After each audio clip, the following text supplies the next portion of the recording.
Ebola. This is horrible. This is what it is. It's Ebola, a killing disease, a plague that has come upon the earth. Jesus said it would happen. Again, Matthew 24 tells us. Jesus was asked about the signs of the end times. He mentions a lot of things that you'll see in the last days, and one of them is, you shall hear of wars and rumors of wars. See that you be not troubled, for all these things must come to pass.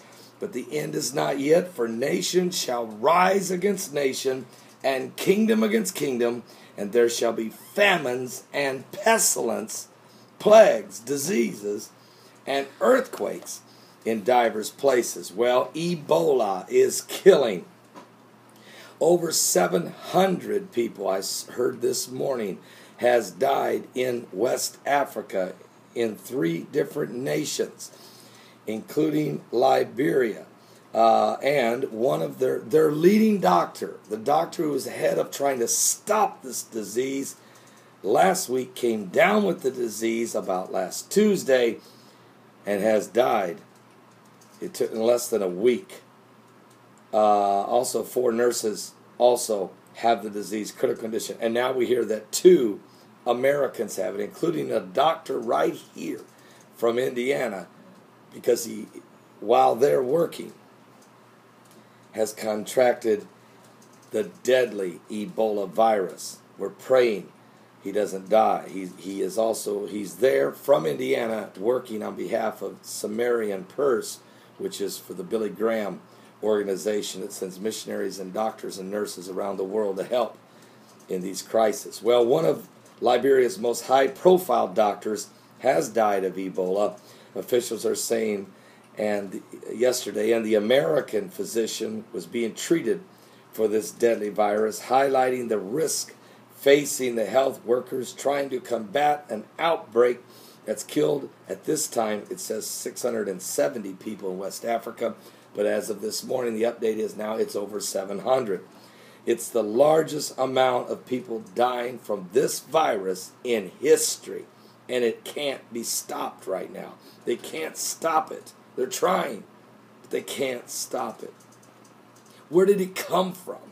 Well, the second American missionary working in the Liberian capital was also taken ill and was being treated in solitary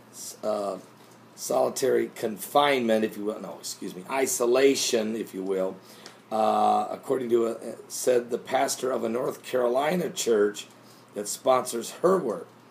Dr. Samuel Brisbane, a top Liberian health official, was treated with Ebola patients at the largest country's hospital, the John F. Kennedy Memorial Medical Center in Monrovia, where he fell ill, and he died Saturday. So it's just getting worse, folks. The American doctors, 33-year-old Dr. Kent Brantley, he was in Liberia helping to respond to the outbreak that killed 129 people nationwide when he fell ill. So the virus continues to spread.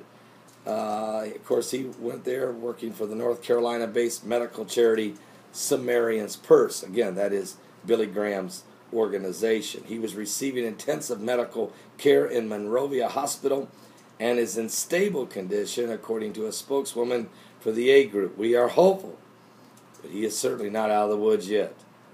As I said, over 1,000 people have been affected by this Ebola virus, and over 700 of them have died. And to be honest with you, folks, usually 90% die. And right now the death rate's over 70%. We really need to pray. This is becoming an epidemic, a pandemic, a very serious situation, but it was prophesied to happen. I want to thank Troy of North Carolina for both this report and the report on the lightning. Thank you, Troy. Good reporting. I'll be right back just a moment with more current world events, how they relate to Bible prophecy, the powerful Word of God. But truly, folks, pray for these people that are so sick with this virus. And pray it stops. Pray this thing stops. Pray this does not become a worldwide epidemic.